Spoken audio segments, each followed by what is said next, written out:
Ngayon po ay magbibigay po tayo ng mga impormasyon at update tungkol sa mga pangyayari sa loob ng Senado kaninang hapon hanggang ngayong hating gabi, mga bandang alas 9 ng gabi. Tayo nag-monitor ng mga balita sa radyo, sa telebisyon at sa social media. At ang ating pong ibabalita ay base sa mga nakakanginig palat na kaganapan kaninang hapon at gabi nga sa loob mismo ng Senado. Alam niyo po yung Senado kanina ay pagkagat ng dilim ay nagmistulang gabi ng lagim sa Pasay City. Nagkaroon nga po ng putukan. Sunod-sunod na putukan, hindi natin malaman kung may tinamaan, nagkaroon ng mga injuries sa mga nasa loob ng gusali ng Senado. Nakakalungkot, no, di ba? Kasi yung legal na bakbakan sa loob ng mataas na kapulungan ay nauwi na sa marahas na harapan ng legislative versus the executive department staff. Ngayong bandang alas 8 po ng gabi, nabalot ng usok at takbo ang hallways ng Senado sa Pasay. Habang ang bansa ay nag-iintay kung isisilbi yung warrant of arrest laban kay Senator Bato de la Rosa. Hindi na lang po debate ang narinig kanina kung hindi bababa sa 10 sunod-sunod na putok ng baril, no, sa ikalawang palapag ng ating mataas na kapulungan. Nakakalungkot isipin na ang isang institusyon na ating iginagalang, nire-respeto ang siyang mismong parang hindi sumusunod sa ipinag-uutos ng batas, ng international law, ang international court, of which yung international law na yan is part of the law of the land. Nakalagay po sa ating constitution yan. Nakakapagtaka, may president pa last year. Isipin nyo na lang yung takot ng mga staff at journalist ng media na nandong kanina, na nagkanya-kanyang takbo, nagkanya-kanyang tago sa ilalim ng mesa. May umiiyak na nga from Channel 5, no? Tama, Channel 5. At ang buong gusali ay agad na isinailalim na sa lockdown.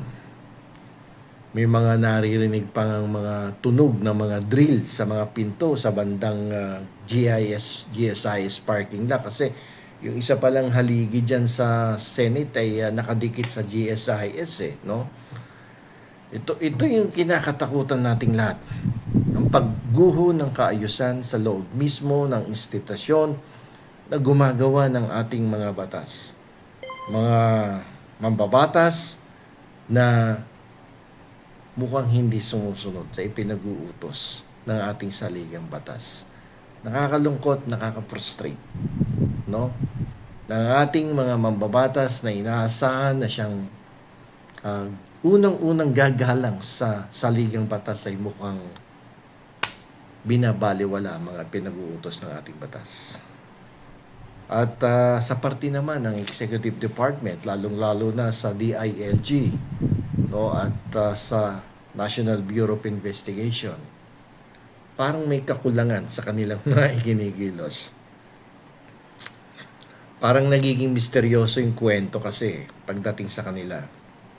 Ayon kay Senate President Alan Peter Cayetano, nagkaroon ng komunikasyon sa NBI na si Melvin Matibag.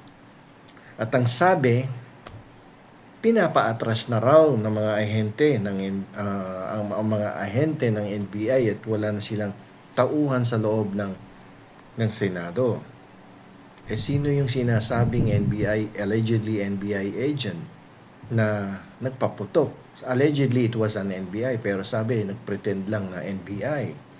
No, hindi natin malaman kung ano ang totoong kwento rito at sino yung mga nagpaputok. Pero before that, nakita natin sa television yung mga security ng isang senador ay may talang mahabang baril. Kung ganon, sino ang nagbabarilan dito sa loob? At ano ang dahilan kung bakit nag-iingat masyado ang DILG? No? Bakit nung panahon ni General Torre ay hindi ganito ang nangyari? Wala kang narinig kahit isang putok. Pero naaresto ng maayos ang dating Pangulo, naisakay sa eroplano. Walang gulong nangyari, hindi katulad ngayon. No? Yung kaso na yun ni former President Rodrigo Duterte, malinis yung operasyon. Pero ngayong gabi, tila may clash, no, sa pagitan ng mga magkakaibang armadong grupo.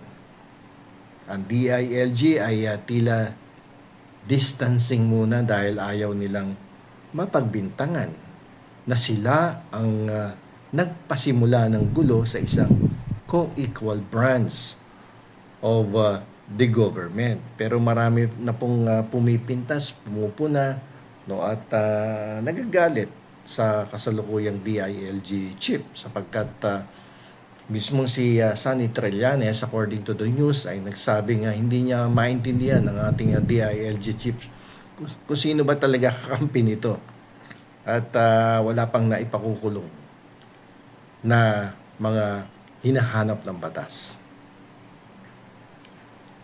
Paulit-ulit sinasabi ng DILG, wala kaming actionable document. Pero ngayon may putukan na, hindi na ito usapan ng papel. Ito po ay usapan na ng public safety. Yung pag-iwas ng DILG ay maaaring diskarte para hindi sila ang masisi. Kung sakaling may friendly fire sa pagitan ng pulis at mga security detail ng senador, maliwanag naman kanina sa telebisyon na kuna ng mga security aid ng isang senador na may dalang mahabang armas. Akala mo nag-shooting ng isang gyera. Diba? Nakakalungkot makakita ng ganyang mga mambabatas. Itong si Senator Bato ay hindi lang basta politiko kasi yan eh. Siya po yung dating hepe ng Philippine National Police. Isang close ally ng dating Pangulong Rodrigo Duterte. Maaaring yung mga loyalista ng dating Pangulo ay loyalist na din niya siyempre. No? At meron din yung mga loyalista sa uniformadong serbisyo kasi nga naging PNP chief. Ang DILG po ay alam na anumang pwersahang pagpasok kung maaaring maging mitya ng mas malawak na rebelyon sa hanay ng kapulisan. Pero alam niyo po kung ordinaryong tao lang yan, kahit magsara ng pintuan yan, kahit magkadena ng makapal yan, gigibain nila yan kapag hindi sila pinapasok. And that is allowed under the rules of court. Pero bakit dito, hirap na hirap silang i-implement yung warrant of arrest? Kung nagtatago dyan, hindi kayo papapasukin, papayag kayo yung law enforcers. Pwede nyo masirain yung pintuan pag may bit-bit kayong warrant Alam niyo po yung mga bala na bumaon sa dingding ng Senado ngayong gabi ay isang babala sa ating lahat. Kapag ang gobyerno, ang mga hepe ng ating mga ehensya katulad ng DILG ay nagbulag-bulagan sa mga presidents na tulad ng kay former President Rodrigo Roa Duterte dahil lamang sa takot o dahil lang sa politika. Ang resulta nito ay alam nyo na. Hindi ko na kailangan sabihin kung ano magiging resulta niyan. Ang tagal naging tahimik ng DILG. Ang tagal nilang umiiwas sa sitwasyon na to. Sa gitna ng putukan na nangyari kanina, hindi na natin matatawag na prudence o pag-iingat yan. Ito po ay senyales ng isang paralisadong sistema.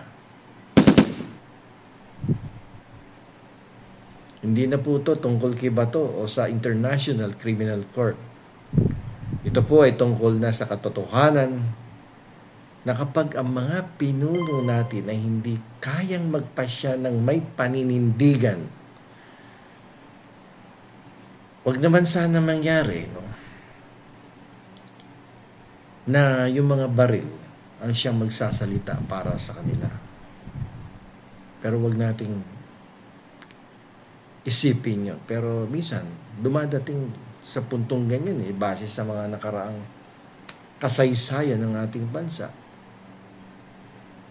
Ang Senado ay dapat na silungan yan ng katwiran.